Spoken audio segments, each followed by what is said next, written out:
out of your whole career for draft week, which is the draft pick you're most proud of? Like, you know what, I was sitting in that draft room and we hashed it out. Yeah, the Gio Carmazzi pick before Tom Brady. I'm sure you're getting to that, aren't you? I was working my way up. I wanted to go positive first, before we got to the Carmazzi pick. What did happen with Carmazzi? In all seriousness. So with Brady and Carmazzi, in all seriousness, what happened with that? We knew about Tom Brady. In fact, Tom Brady and I had the same agent, Don Yee. I did not know that. Okay. Okay. Stick around. You get educated here on the show. So we knew of him. We had him, he's from the West Catholic League right there in the Bay Area, okay? That's where my kids went to school.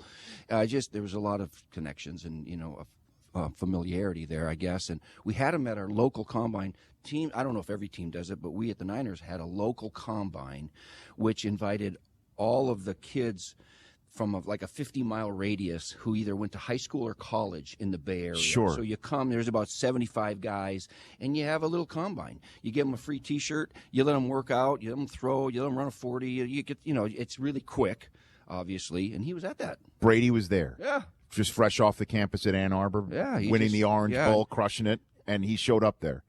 And, but it was nothing special, is what you're saying? There was nothing special there. There was nothing special. Now, keep in mind this, too, Rich,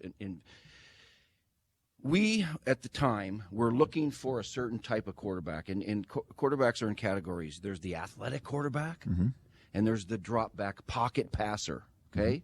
He was in the pocket passer category, okay? And he wasn't one of the highest-ranked pocket passers then.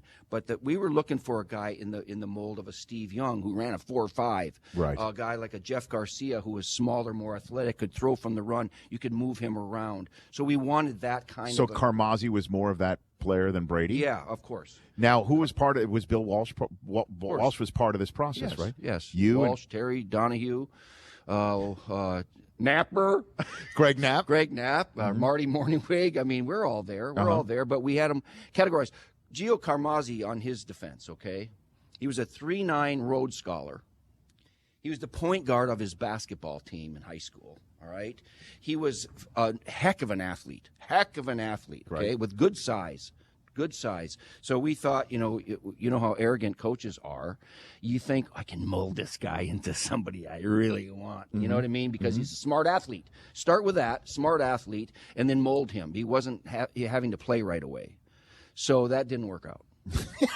So, and you know what I knew? You know what I knew? Yeah. We played in the Hall of Fame game. We were the first ones. So you knew right then and there? Guess who was playing? Niners Patriots, okay?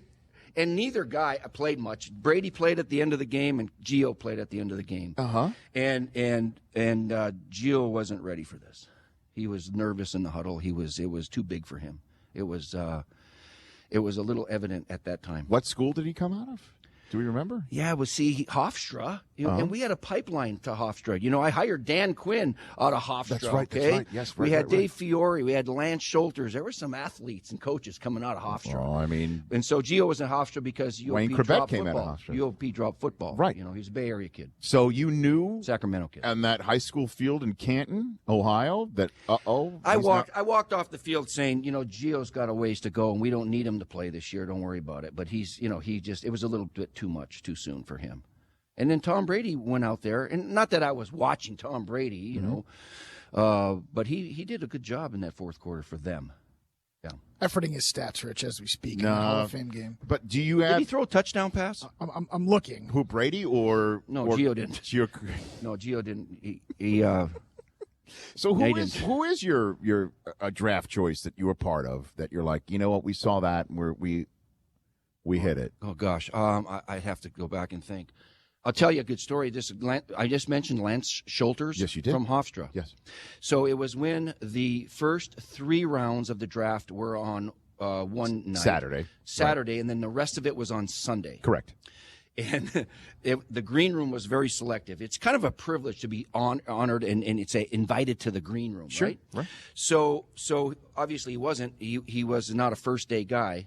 But being that he was from Hofstra, which is right down the road, sort of, from New York City, Lance Schulters shows up in a suit on the second day, and he goes in the green room by himself. He says, I'm sitting here till somebody drafts me. I'm having my own green room day. He just showed up? He showed up, and we drafted him. He was a heck of a player, too. He's coaching now in the league. I've never heard that before. See, and so, I mean, it's like, hey, Schulters is in the green room. What? And so we took him in the 4th round, I want to say. Oh, so he didn't have to stick around for that long. Yeah, he didn't have a camera on him either. So you're saying like Aaron Rodgers stayed in the green room longer than Lance Schulters did, essentially. Yep. Except Aaron was invited. Schulters just crashed. He invited himself. What a story. The Rich Eisen Show, weekdays at noon Eastern on Audience.